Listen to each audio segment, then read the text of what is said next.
د کرکټ د ټیم په اړه ځینې خبرې ستاسو په د غږ په نامه نشر شوي.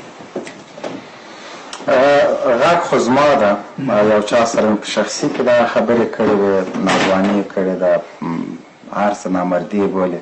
دا د نو ویډیو جوړه کړې خپل د یوټیوب چینل لپاره. د ملي بیرغ پر رابطه باندې پرېکړه زموږ نه ده، دا د حکومت ده، دا د راتلونکي ولس پرېکړه ده.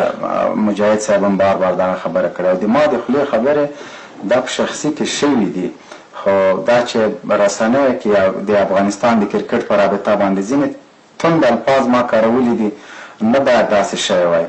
د کرکټ لوبغاړي زموږ اتلان دي، زموږ هیوادوال دي، قدر یې باید وکړو چې راځي هرکلي ته یې ورشو، روحیه ورکړو.